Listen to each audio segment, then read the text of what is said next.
नमस्कार मित्रों, मैं अमर हबीब अंबाजोगाई से बोल रहा हूँ। महाराष्ट्र का एक छोटा कस्बा है और हम लोग किसान पुत्र आंदोलन के नाम से किसान विरोधी कानूनों के खिलाफ आवाज़ उठाने का काम करते हैं। ख़ास तौर से किसान पुत्रों में हम लोग काम करते हैं। मैंने इससे पहले 3 वीडियो किए हैं हिंदी में, आज भी हिंदी में ही बोलूँगा। 3 वीडियो किए हैं, जिसमें से पहला तो हमने ये बताया कि किसान विरोधी कानून क्या है। आगे हमने ये बताया कि किसानों की आत्महत्याओं का मुख्य कारण किसान विरोधी कानून ही है। और उसके बाद हमने ये बताया कि कुछ संवैधानिक बदलाव थे जिनके कारण किसानों को आत्महत्या करने की नौबत आई। तो वो कौन से संविधान संशोधन थे जो किसानों के गले का फंदा बन गए। तो हमने पिछले बार उसकी चर्चा की थी। लेकिन आज मैं जो बात करने जा रहा हूँ वो ये कि किसानों का मसला यह गुलामी का मसला है, ये आज़ादी की लड़ाई है। ये बात सिद्ध करने के लिए मैं आपको अपनी बात कहना चाहूँगा। 9 अगस्त कल हुआ और 9 अगस्त के निमित्त से हमारे देश के कुछ किसान संगठन, कुछ वामपंथी दल, कुछ बीजेपी से जुड़े हुए किसान संगठन, इन सबों ने मिलकर वो 9 तारीख को एक ऐसा आंदोलन किया है कि जो सरकार ने 5 जून को कुछ नए अध्यादेश लागू किए, उसके विरोध में उन्होंने प्रदर्शन किया, आवाज़ उठाई।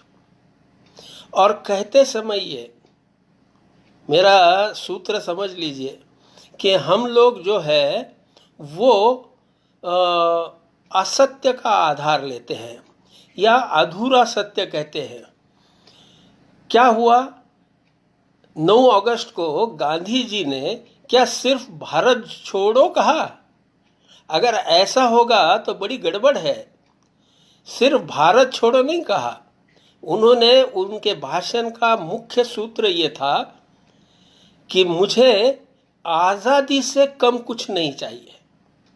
उन्होंने आज़ादी की मांग की थी, न कि केवल भारत छोड़ो कहा। हम लोग जो है मुद्दे की चीज़ को तो छोड़ देते हैं, उनके गांधी की आज़ादी की बात को छोड़ देते हैं। नेहरू और गांधी में जो पत्र व्यवहार हुआ उसमें गांधी ने साफ कहा कि मुझे ऐसी सरकार नहीं चाहिए जो व्यक्ति स्वतंत्रता को कम करेगी, छीनेगी। व्यक्ति स्वतंत्रता, नागरिकों की जो स्वतंत्रता है, जो मूल अधिकार है, वो अधिकार छीनने का अधिकार सरकार को नहीं होना चाहिए। इस तरीके की बात उन्होंने की। मैंने पिछले एक भाषण में ये कहा था कि गोडसे ने गांधी जी को मारकर लाखों किसानों की आत्महत्याओं का पाप अपने सर लिया है। गांधी जी अगर जीते रहते तो हो सकता कि पहला संविधान संशोधन जिसमें 9 शेड्यूल आया और किसानों के कानून उसमें डाल दिए गए और कोर्ट में जाने की भी उसमें मोहलत नहीं दी गई, ऐसी संविधान संशोधन नहीं हो सकता था। किसान विरोधी कानून नहीं आ सकते थे।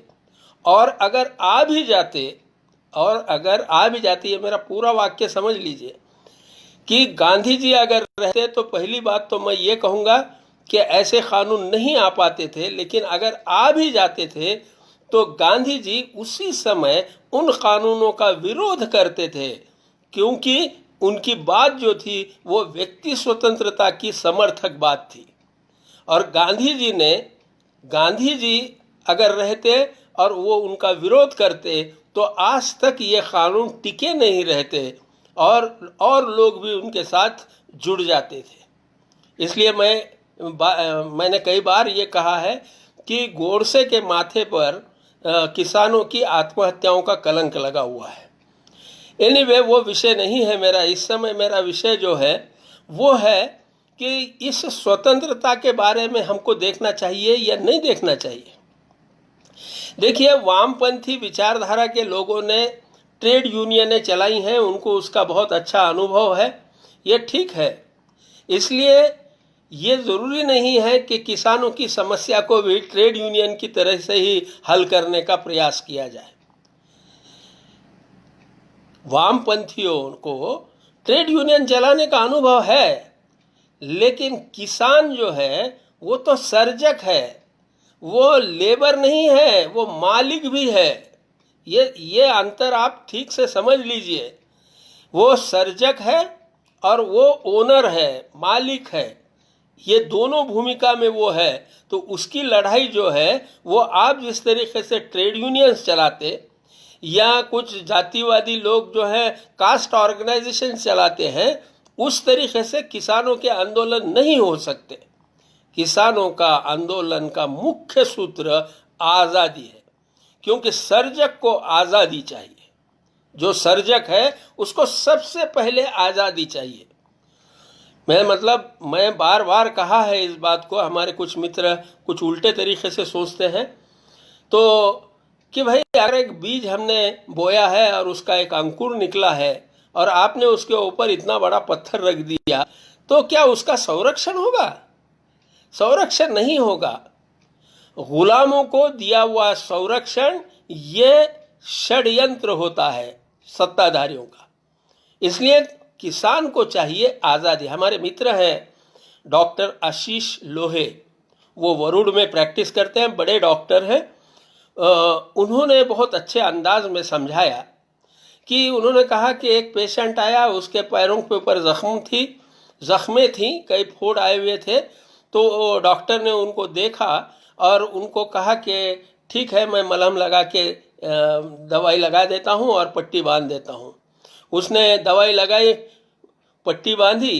2-3 दिन के बाद आने के बाद देखा तो जख्म कुछ सूखी नहीं हुई, भरी नहीं, बल्कि जख्म वैसी ही रह गई। फिर उन्होंने कुछ कोशिश की लेकिन काम नहीं आया। तो एक सीनियर डॉक्टर वहाँ आए और उन्होंने बताया कि अरे, इसका ब्लड चेक कर ले, हो सकता है कि इसको शुगर होगी। जख्म जो है वो शुगर का परिणाम है, इसलिए वो दुरुस्त नहीं हो रही है। सिम्प्टमेटिक ट्रीटमेंट, कर्ज माफी होगी, भाव होगा, ये सिम्प्टमेटिक है। फोड़े दिख रहे हैं, वहां पर जख्म को पट्टी लगा दो, ठीक हो जाएगा, ओके। लेकिन ये हल नहीं है। हल ये है कि उसका डायबिटीज चेक करना चाहिए। उसको अगर शुगर हुई होगी तो उसकी शुगर को दुरुस्त करना चाहिए। ये अगर होगा तभी वो उसका इलाज सही तरीके से होगा। किसान आंदोलन के बारे में भी सिम्प्टमेटिक ट्रीटमेंट बहुत हो गई, लेकिन इसका जो डायबिटीज का डायग्नोसिस है वो है किसान विरोधी कानूनों में। इन कानूनों को समाप्त किए बगैर ये पेशेंट ठीक नहीं हो सकता। इसलिए इसका इलाज जो है वो किसान विरोधी कानूनों को समाप्त करने के बाद ही हो सकता है। मैं आपको खास तौर से बताऊंगा कि ये जो समस्या है ये बजट में नहीं है। समस्या बजट का हल हो सकता है, कोई दिक्कत नहीं है बजट के समस्या का। ये समस्या संविधान में है, कानून में है, तो वहां पर उसका इलाज करना पड़ेगा। देखिए, हम लोग है ना, हमेशा असत्य का आधार लेते हैं। हम जिनके ऊपर आरोप करते हैं कि उन्होंने असत्य का आधार लेके सत्ता में आए हैं, उनके विरोध में हम क्या अब इस्तेमाल कर रहे हैं? तो असत्य। संविधान बचाओ। कौन सा संविधान बचाओ? जो बाबा साहेब अंबेडकर ने दिया वो संविधान, या उसके बाद सरकारों ने, भिन्न भिन्न सरकारों ने उसमें बहुत सारे बदलाव किए, वो संविधान? आज हमारा संविधान जर्जर अवस्था में है, उसको कई पेवन लगा दिए गए हैं। मूल संविधान का आत्मा ही निकाल लिया गया है। पहले संविधान संशोधन में ही ये कर दिया गया था कि आपको इस देश के किसानों को सेकंड सिटीजनशिप, द्वितीय नागरिकत्व दिया गया। क्यों? तो ये हुआ संविधान के संशोधन के बाद। आप संविधान के संशोधन पे कुछ बोलेंगे नहीं और बताएंगे कि संविधान बचाओ। अरे भाई, संविधान बचाओ ठीक है, लेकिन क्या संविधान बचाओ? कौन सा संविधान बचाओ? जो बाबा साहेब अम्बेडकर ने दिया, हमारे स्वतंत्र आंदोलन के गर्भ से जो संविधान बना उसको, या हमारे शासकों ने उसमें जो दुर्घटनाएं की, जो बिगाड़ किए, उसके बाद का संविधान बचाओ? ये सोचना चाहिए। मेरी आप लोगों से सबसे विनती रहेगी कि संविधानों में जो संशोधन किए गए हैं वो ठीक से समझिए और उसके बाद संविधान की बात कीजिए। दोनों तरफ ये तार पे की कसरत है। एक्चुअली हमको संविधान बचाना भी है। कौन सा?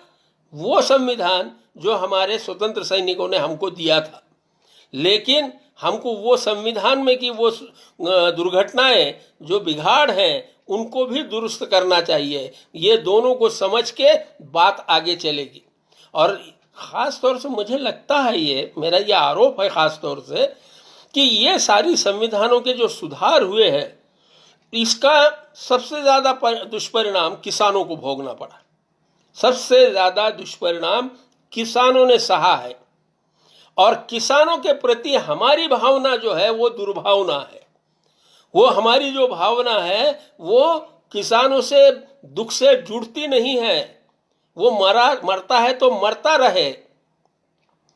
और इसीलिए शायद संविधान संशोधन के बारे में हमारे मित्र ज़्यादा सोच नहीं रहे। 3, 3.5, 4 लाख से ज़्यादा किसानों ने आत्महत्या की। हमारे संविधान में, हमारे संसद में कभी 2 मिनट की श्रद्धांजलि हुई? कभी झंडा आधे पे आया? नहीं आया ना। अरे मैं ये जानता हूं कि 2 मिनट की श्रद्धांजलि से और देश का झंडा आधे पे आने से किसानों का भला नहीं होगा, लेकिन आपकी कमिटमेंट वहां दिखाई देगी। आप क्या करना चाहते हैं? आप अगर किसानों के हित की बात करना चाहते हैं तो संविधान में श्रद्धांजलि कीजिए।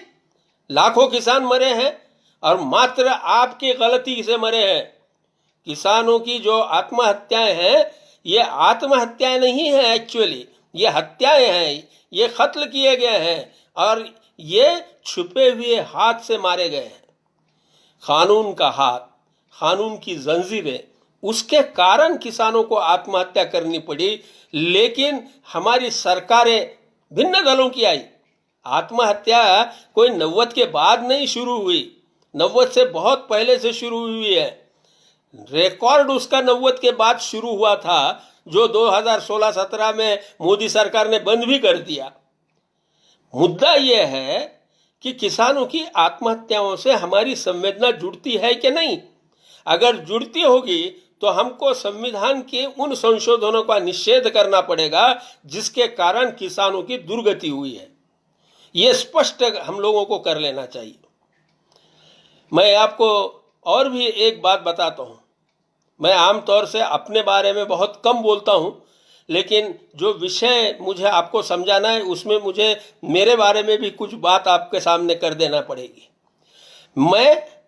मुझे सोशल अवेयरनेस पहला राष्ट्र सेवा दल में आया, जो कि लोकतांत्रिक समाजवादी संगठन है। उस संगठन के साथ मेरा बचपन गया और मैंने उसमें काम किया। मैंने आदिवासी हिस्से में काम किया। अक्कल कुआं में मैं साल भर रहा। उसके बाद इमरजेंसी में मैं जेल में गया। 19 महीने मैं जेल में था।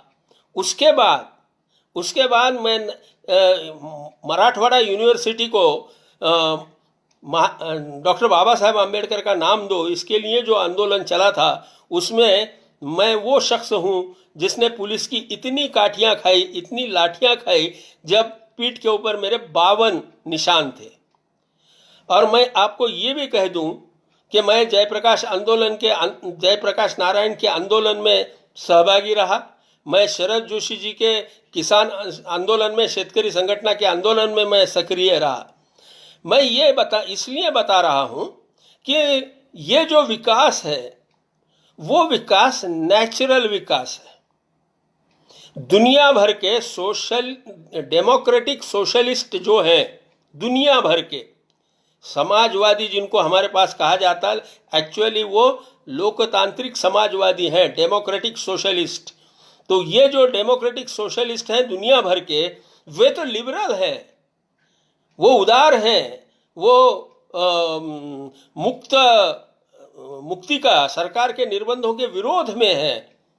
सारे दुनिया के सोशलिस्ट डेमोक्रेटिक हैं। और लेकिन महाराष्ट्र के और भारत के सोशलिस्ट जो हैं, लोहिया जी का सम्माननीय अपवाद है, मैं उनका बहुत आदर करता हूं, राम मनोहर लोहिया जी का। लेकिन बाद में क्या है, बाद में हमारे सारे लोकतांत्रिक समाजवादी कम्युनिस्टों के चमचों से दूध पीते आए हैं। उनकी भाषा, उनका तंत्र, उनकी विचार पद्धति, यही हमारा माध्यम बन गया। इसलिए मैं ये देख रहा हूं कि हमारे लोकतांत्रिक समाजवादी जो लिबरल होने चाहिए थे, वे आज वामपंथियों के साथ में आंदोलन करने में जुटे हुए हैं। ये शोकांतिका है। मुझे बहुत अफसोस है कि राम मनोहर लोहिया जैसा प्रतिभावान आदमी अगर बाद में कोई जन्म लेता तो शायद ये भटकाव नहीं होता। एनीवे, मैं आगे उसकी बात ये कहना चाह रहा हूं कि ये जो आंदोलन चल रहे हैं वो ट्रेड यूनियन के तरीके से चल रहे हैं, न कि सर्जकों के आंदोलन। जब जब भी किसान की बात आई तब तब सभी ने विरोध किया। जब जब किसानों को थोड़ा सा दरवाजा खुलने की उम्मीद तैयार होते के साथ ही वो दरवाजा कैसा बंद होगा, इसका ही प्रयास सब लोगों ने किया। आजादी के बाद लगा था कि देश आजाद हो गया। मैं आपको यहां खास तौर से मराठी लोग भी दिखाई दे रहे हैं। खास तौर से मैं बता दूं कि साने गुरुजी की आत्महत्या का कारण हमारे एक मित्र है चिमन दादा पटेल, उन्होंने बताया कि अब मैं किसानों को कैसे मुंह बताऊं। यह उनका वाक्य था आत्महत्या करने से पहले, जब मधुली में उनसे जाके मिले। साने गुरुजी की आत्महत्या ये किसानों के लिए हुई भी पहली आत्महत्या थी। वो संवेदनशीलता भी खत्म हो गई। यानी राम मनोहर लोहिया जैसी वैचारिक ऊंचाई भी नहीं रही और साने गुरुजी जैसा दिल भी नहीं रहा। ऐसी स्थिति में लोकतांत्रिक समाजवादियों का भटकाव होना ये बड़े आश्चर्य की बात नहीं है। मैं बताना ये चाह रहा था कि किसानों की जब आज़ादी का विषय आया तो सभी ने मिलकर उसके विरोध में आवाज़ उठाई। इसके दो उदाहरण हमारे देश में खास तौर से दिखाई देते हैं। एक तो भूमि सुधार, रशिया में क्रांति हुई, लेनिन का इम्पैक्ट हमारे नेताओं पे था और यहाँ पर भी ज़मीन का राष्ट्रीयकरण करने का बहुत कोशिश हुई, लेकिन संविधान में राजा जी जैसे लोग थे, उन लोगों ने उसको रोक दिया। लेकिन उसके बाद भी इनकी मंशा जो थी वो बीच बीच में जागती थी और उन्होंने ये प्रयास किया कि ज़मीनों को नियंत्रित किया जाए। बड़ी अजीब बात है। देखिए, समझने की चीज़ है ये कि हमारे संविधान में 3 लिस्ट बनी हुई थी। एक तो राज्य ने क्या करना चाहिए, दूसरा केंद्र ने क्या करना चाहिए और तीसरी दोनों ने मिलकर क्या करना चाहिए। तो इसमें खेती जो थी वो राज्य की थी, विषय था। लेकिन उसमें संशोधन किया गया। सामयिक लिस्ट में का 33वां जो नियम था वो पूरी तरीके से हटा दिया गया और उस जगह के ऊपर खेती माल को लाया गया और इस तरीके से खेती माल ये केंद्र के अख्तियार में चला गया जो कि राज्य के अख्तियार में था। हमारे सारे नेताओं का देश के आज़ादी में जो लोग लड़ते थे वो राज्य के स्वायत्तता के पक्षधर थे, लेकिन जैसे ही हुकूमत आई हमारा केंद्र प्रबल होना शुरू हो गया और वो इतना प्रबल हो गया और ख़ास तौर से किसानों को अंकित करने के लिए प्रबल हुआ। उसने किसानों के लिए जैसा ये लैंड रिफॉर्म की बात आई उसी तरीके से लैंड रिफॉर्म की बात जैसी आई उसी तरीके से इसेंशियल कमोडिटीज़ एक्ट के तहत इन लोगों ने खेती माल को अपने कब्जे में लिया। ये ये इतिहास है, इसके डॉक्यूमेंट्स हम लोग कहीं भी देख सकते हैं। तो केंद्र ने ये दबाव, ये प्रयास किए हैं कि राज्य कमजोर होते जाएं और केंद्र अधिक ताकतवर होता जाए। इसके दुष्परिणाम हम लोग भुगत रहे हैं। मैं आपको ये भी बता दूं कि मैं किसान विरोधी कानूनों के खिलाफ पिछले 5-6 साल से हम लोग लड़ रहे हैं। मैं ये जो 5 जून का जो अध्यादेश निकले, उस अध्यादेशों के बारे में भी बताना चाहता हूँ। सब उससे पहले मैं ये आपको बता दूं कि यहाँ की एक शेतकरी संगठना रघुनाथ पाटिल हमारे मित्र हैं, वो उसके नेता हैं। तो उनका कल परसों लाइव हुआ। उन्होंने जिस तरीके से बात रखी, बहुत अच्छे ढंग से बात को उन्होंने समझाया है। अनिल धनवट हैं, जो शरद जोशी प्रणीत शेतकरी संगठना के नेता हैं, उन्होंने भी इन कानूनों के बारे में, इन बदलाव के बारे में, 5 जून के बारे में अपनी बात बहुत अच्छे ढंग से रखी है। इन दोनों नेताओं ने एक मर्यादा के तहत, हम लोग, तुमको बता दूं, मैं हूं या जिनके नाम मैं ले रहा हूं, ये किसी दल के नहीं हैं। हम न कांग्रेस के हैं न बीजेपी के हैं। हम सिर्फ किसान विरोधी कानून समाप्त करने वाले लोग हैं। इसलिए हमको कोई ब्रांड लगाने की ज़रूरत नहीं है। हम नहीं रहे। इसलिए मैं अपने व्यक्तिगत बात यही बताया कि मैं लड़ाई का आदमी हूँ, संघर्ष का आदमी हूँ, आंदोलन का आदमी हूँ। मुझे किसी सत्ता से लेना देना नहीं है। और वो सत्ता मस्ती में अगर आएगी और हमको जेल में डाल देगी या गोली मारेगी तो हम उसके लिए तैयार हैं। हमको बात साफ करनी है कि हम किसान विरोधी कानूनों के विरोध में हैं, वो खत्म करना चाहते हैं। तो ये लोगों ने, रघुनाथ दादा पाटिल, अनिल धनवट, इन लोगों ने बहुत अच्छे तरीके से अपनी बात रखी है। और ये सब लोग जो है एक मर्यादा में इन सुधारों का, इन अध्यादेशों का स्वागत कर रही है, लेकिन कुछ रिजर्वेशंस हैं और उसकी बात भी आगे जा रही है।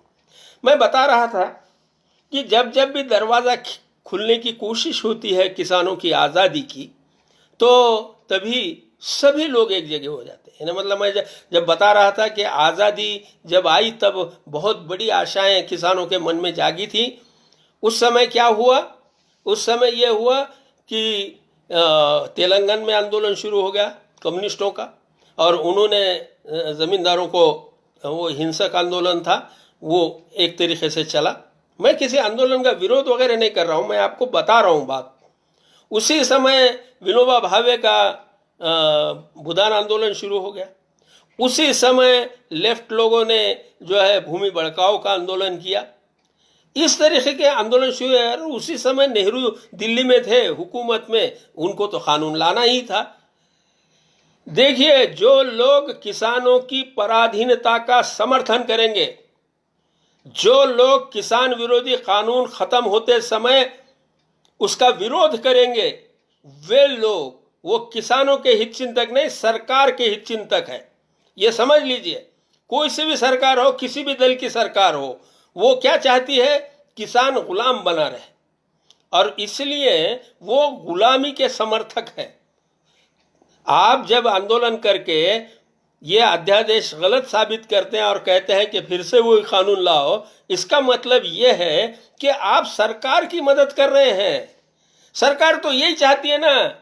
ये मोदी जी आए, नेहरू, इंदिरा गांधी, ये सारे इन लोगों का विरोध करते हैं, उठते बैठते गाली देते हैं, लेकिन इन्होंने इन कानूनों को, जो कि नेहरू और इंदिरा गांधी ने बनाए, उन कानूनों को तो वैसा ही रखा। उन्होंने उसको हाथ नहीं लगाया।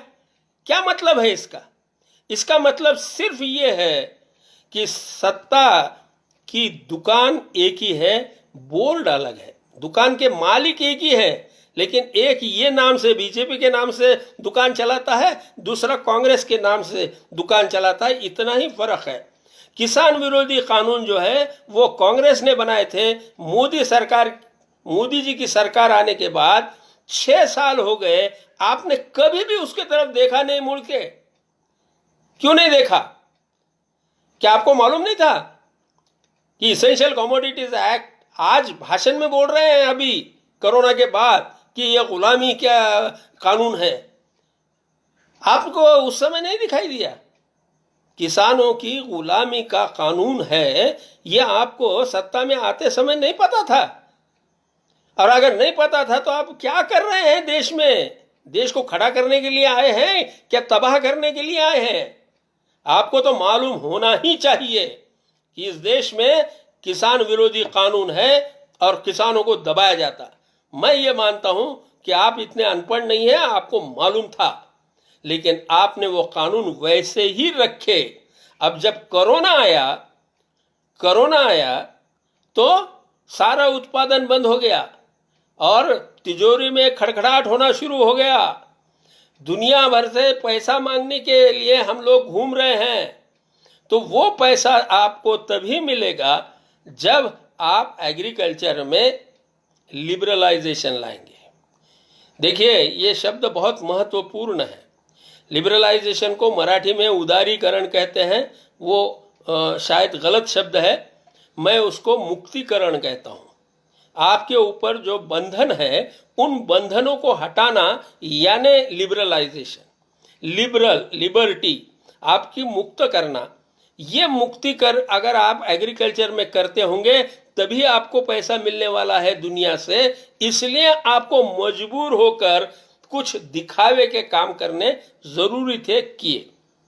क्या किया इन लोगों ने?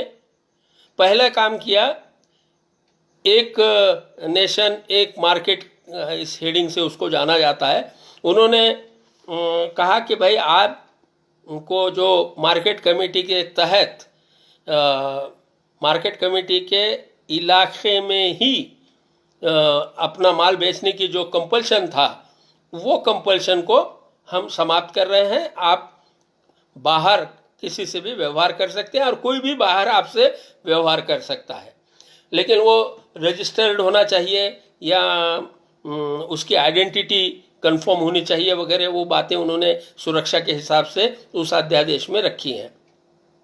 बात यह है कि ये होना चाहिए कि नहीं होना चाहिए। मार्केट कमेटियों की हालत देखी आपने? शायद बिहार में मार्केट कमेटी नहीं है, महाराष्ट्र में है, और सारे नेताओं के बगल बच्चे जो है वो वहां पर सत्ता चलाते रहते हैं। वही कैसे आते हैं? वो मार्केट कमेटी में, मार्केट कमेटी तो किसान और व्यापारी इनका संबंध आता है, तो उन लोगों को वहां स्थान होना चाहिए। अन्य लोगों को स्थान बड़े पैमाने पे मिला और राजनीतिक बगल बच्चों को ही वहां पर आड़त खरीदार बनने का लाइसेंस मिला। ये लाइसेंस वाली जो बात है ना, बहुत खतरनाक बात है। ये लाइसेंस उन लोगों को मिलता है जो सत्ता के बहुत नजदीक होते हैं। मार्केट कमेटी जो है वो उसने बहुत लूटा, किसानों को बहुत नुकसान उससे हुआ, बाहर के कॉम्पिटिशन्स का उसको फ़ायदा नहीं मिला।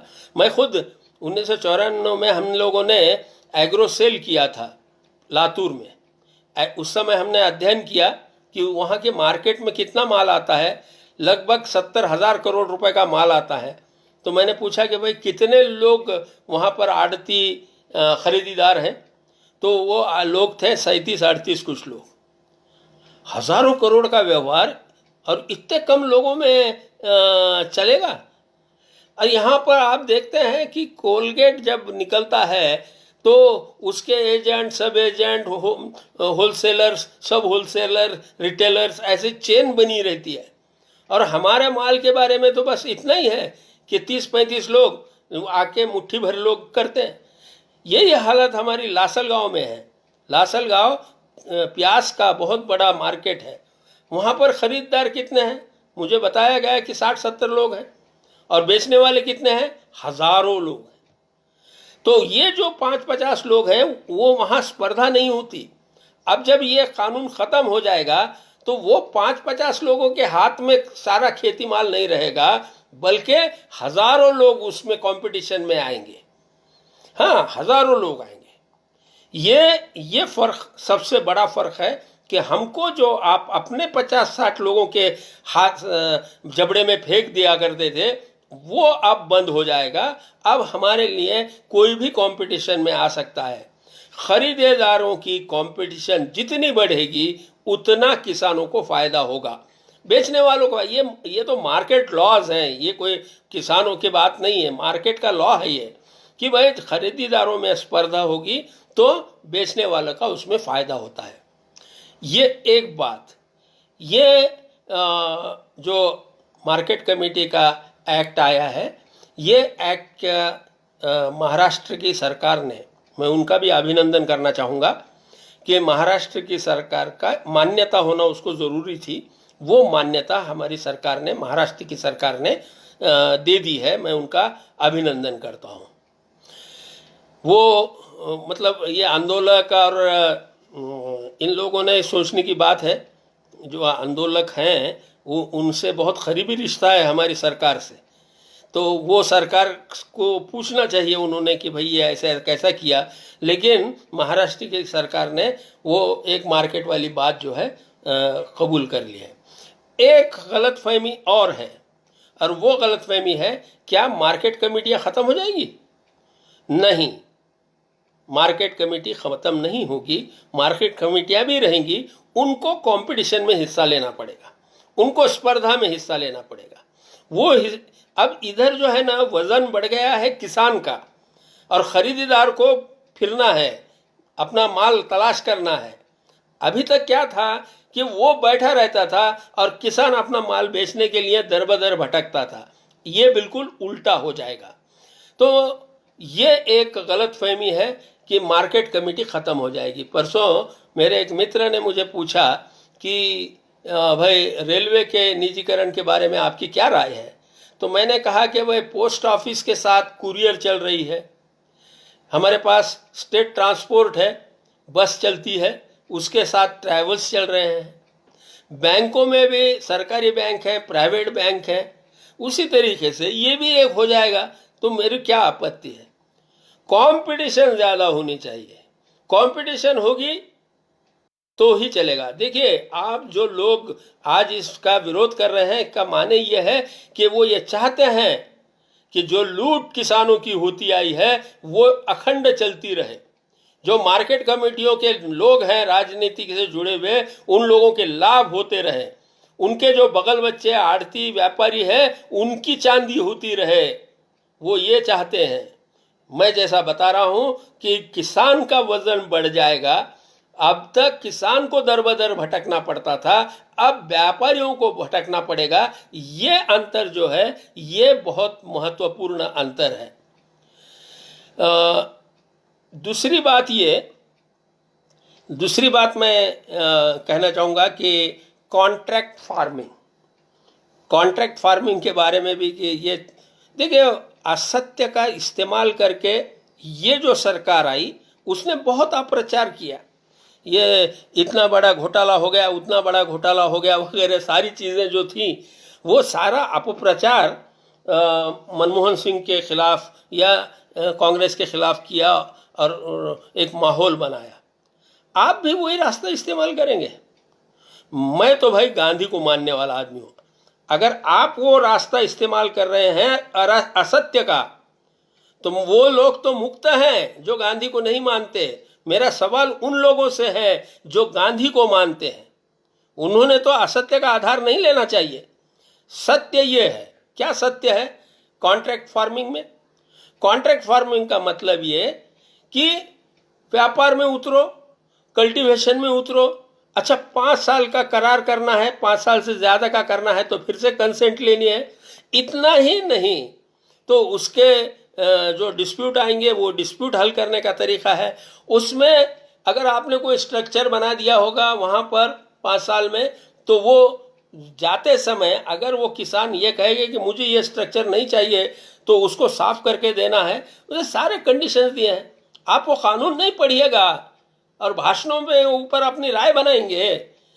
उसके विरोध में व्हाट्सएप के ऊपर जो आ रहा है उसके ऊपर आप राय बनाएंगे। आपको तो वो अध्यादेश पढ़ना पड़ेगा और फिर बताना पड़ेगा कि इसमें क्या गलती है। देखिए, ज़मीनों के टुकड़े हो गए हैं। आज देश के सामने सबसे बड़ी समस्या ये है कि ज़मीनों का विखंडन हो रहा है। कितना विखंडन हो रहा है? हमारे देश में 85% किसान ये 2 एकड़ से कम होल्डिंग वाले हैं, और 2 एकड़ की होल्डिंग में जीना भी संभव नहीं है।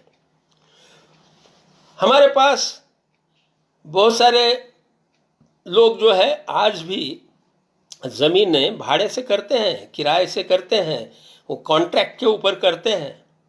वो कॉन्ट्रैक्ट फार्मिंग को में एक खतरा था।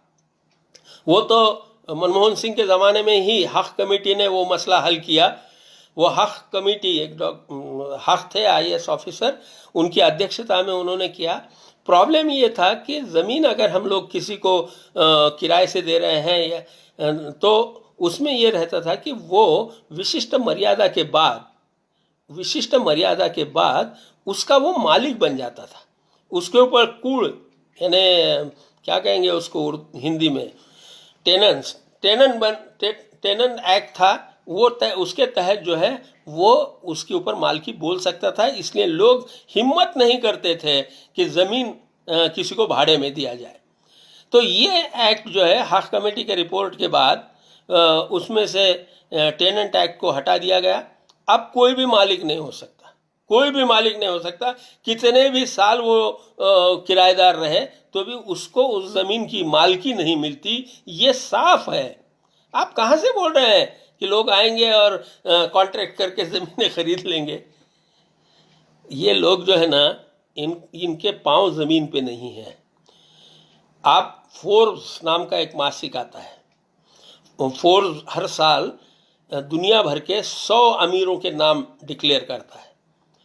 आपने कभी देखा उसमें कि कोई किसान है? सोचिए, आपने कभी किसी भी साल में कि भाई एक किसान दुनिया में अमीर लोगों में आ गया? नहीं हुआ ना ऐसा। अच्छा, भारत में छोड़ दीजिए यार, दुनिया भर में आप लोग ये समझते हैं, अर्थशास्त्र, व्यापार शास्त्र जो है वो ये बताता है कि जिसमें टर्नओवर गति से होता है उसमें लोग पैसा लगाते हैं। यानी अंबानी जी जियो बनाते हैं मोबाइल की सेवा देने की, उसकी वजह यह है कि उसमें टर्नओवर जो है क्षण टू क्षण, मिनट पे उसका टर्नओवर होता है। खेती, ये मोड ऑफ प्रोडक्शन ऐसा है कि इसका टर्नओवर जो है वो अपरिहार्य रूप से, नैसर्गिक रूप से स्लो है। वो स्लो होने के कारण वो कोई बहुत आकर्षण का विषय नहीं है। आप देखिएगा, ये जो जानवर होते हैं, गाय भैंस, इस पे तो कोई सीलिंग नहीं है, कोई प्रतिबंध नहीं है। कौन सा अंबानी अदानी आया है कि जो गाय भैंस पाल रहा है? नहीं हुआ ना। उसी तरीके से है। मतलब मैं आ भी जाए, कोई अगर बहुत ही शौकीन होगा और वो बोलेगा कि हाँ मैं खेती करना चाहता हूँ, तो भाई कर। मेरे बाप ने ठेका लिया है क्या मट्टी में काम करने का? मेरे बाप ने ही टेंशन लिया है क्या सारा? तू भी कर, हमारे कोई उससे आपत्ति नहीं है जो आके मेहनत करना चाहता है। ये तीसरी बात है जो सबसे बड़े और हमारे लिए महत्वपूर्ण है, वो आवश्यक वस्तु कानून में का जो बदलाव है। आवश्यक वस्तु कानून में उन्होंने क्या किया? उन्होंने किया कुछ खेतमाल, सारा नहीं है, कुछ खेतमाल, एग्री प्रोडक्ट्स, ये उसमें से निकाल दिए। आवश्यक वस्तु कानून में आज 2000 से ज़्यादा वस्तु है, और ये 2000 से ज़्यादा वस्तुओं में आए दिन कुछ वस्तु डाली जाती है, कुछ डालें निकाली जाती हैं। ये सिर्फ एक सेक्रेटरी लेवल का एक ऑफिसर है, वो करता है, और वो अपना पत्र जो है वो पार्लियामेंट में भेज देता है। पार्लियामेंट में जो एमपी रहते हैं, मैंने बहुत करीब से देखा है उन्हें, तो एमपीओ के पास जो है इतना बड़ा कागजात मिलते हैं उनमें, उसमें एक कागज ये भी होता है कि आज ये वस्तु को निकाल दिया या आज इस वस्तु को डाल दिया। देखिए, ये आए दिन होता आया है, ये कोई बहुत बड़ी बात हुई ऐसा नहीं, और इतनी भी बड़ी बात नहीं है कि अटल बिहारी वाजपेयी जब प्रधानमंत्री थे उस जमाने में भी सारे एग्रो प्रोडक्ट्स उन्होंने निकाल दिए थे। सवाल ये है कि निकाल दिए ये ठीक है, फिर नहीं डालेंगे इसकी क्या व्यवस्था है? आपका कानून तो ये बोलता है कि सरकार जो चाहेगी वो इसेंशियल कमोडिटी मान ली जाएगी। इसेंशियल कमोडिटी एक्ट जो है ना, ये दुनिया का पहला एकमेव एक्ट है जिसमें आवश्यक वस्तु की व्याख्या ही नहीं है। यानी वो कानून में जो शब्द इस्तेमाल कर रहे हैं उसकी व्याख्या देनी चाहिए ना। तो ये कानून में ये व्याख्या की गई है, आवश्यक वस्तु माने सरकार को जो आवश्यक लगेगी वो वस्तु आवश्यक वस्तु। दुनिया में का यूनिक कानून हमारे देश में चल रहा है। तो ये कानून में उन्होंने ये बताया, क्या किया तो कुछ खेती माल को निकाला जो कि आमतौर से निकाला जाता। अटल जी के ज़माने में पूरे के पूरे निकाले गए थे, लेकिन फिर से नहीं लेने की कोई व्यवस्था नहीं होने के कारण फिर से वो डाल दिए गए। और आपने जो अध्यादेश निकाला वो अध्यादेश में तो खतरा लिखा हुआ ही है। जो आपत्ति होनी चाहिए ये 5 जून के अध्यादेशों पे, वो आपत्ति ये है, अब जो मैं बताना चाह रहा हूं, आपत्ति ये है कि आपने लिख दिया है कि अगर युद्धजन्य परिस्थिति होगी, नंबर 1 युद्धजन्य परिस्थिति, नंबर 2 नेचुरल क्लाइमेटी यानी नैसर्गिक आपदा, और नंबर 3 ये समझ लीजिए, नंबर 3 वस्तु की कीमत दुगनी या 1.5 गुना हो जाएगी तो हम हस्तक्षेप करेंगे। आपके अध्यादेश में लिखा हुआ है। युद्धजन्य परिस्थिति की क्या व्याख्या किया जाए भाई? हमारे पास तो चीन के ऊपर भी युद्ध चल रहा है और पाकिस्तान का तो रोज का ही है, तो वो तो आप कभी भी हस्तक्षेप कर सकते हैं वो बहाना बना के। नैसर्गिक आपत्ति भी कभी भी कहीं भी आ सकती है। बिहार में बाढ़ आई हुई है, आप बता दीजिए कि बिहार में बाढ़ आ गई है इसलिए प्याज की कीमत जो है बढ़नी नहीं चाहिए, हम इसेंशियल कमोडिटीज में ले रहे हैं। आप कुछ भी कर सकते हैं। और तीसरी बात जो है, कीमतें जब 1.5 गुना या दुगनी होंगी तो आप बोलते हैं कि हम हस्तक्षेप करेंगे। काहे के लिए निकाला है ये? आप तो हमारा भाव दुगना करने के लिए निकले थे और जब कीमत दुगनी हो जाएगी तो आप रोक देंगे। अरे वाह, ये है भंपकबाजी। आपके समझ में नहीं आया है। आपको अगर आक्षेप लेना है तो वो ये है कि कीमतें जब 1.5 गुना या 2 गुना होंगी तब सरकार इसेंशियल कमोडिटीज एक्ट में हमारी वस्तु को ला लेगा। ये खतरनाक चीज है। इसका मतलब ये है कि ये सरकार ने, मैंने लिखा भी है, ये सरकार ने अनिच्छा से ये अमेंडमेंट्स किए हैं। ये सरकार अनमने भाव से किया हुआ है। इनकी मजबूरी हुई कि अब किसान को बचाना है, किसान को के पास जाके उसके से कुछ भी जीडीपी में मदद लेनी है। ये आप इस कारण कर रहे हैं। हमारी मांग साफ है।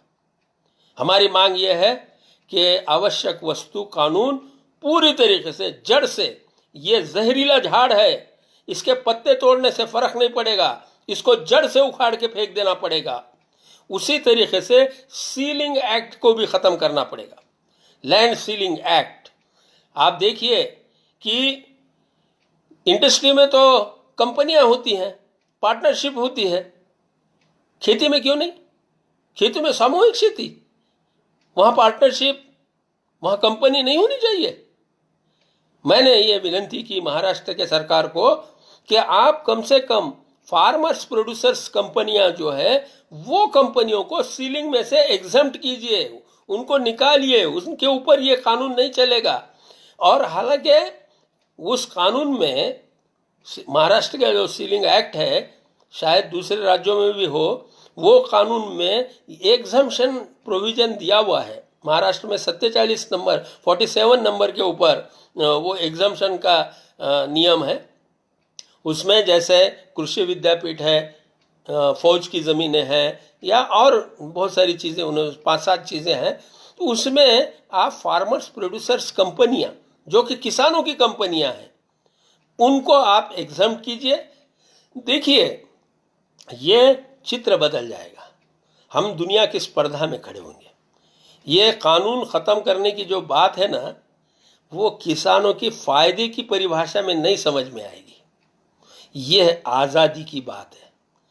मुझे देखिए, मैं लिखता पढ़ने वाला आदमी हूँ। जेल में से जब छूटा इमरजेंसी में और गेट के जब मैं बाहर आया तो मुझे जो अनुभव हुआ वो अनुभव मैं शब्दों में नहीं व्यक्त कर सकता, क्योंकि आज़ादी ये एक अनुभूति है। ये अनुभूति वर्षों से, सदियों से किसानों को अनुभव में नहीं आई है। हम जब किसान विरोधी कानून हटाने की बात कहते हैं तो हम ये कहना चाह रहे हैं कि आप उसको आज़ादी दो। जो लोग बजट में हल ढूंढ रहे हैं उनको वहां नहीं मिलेगा।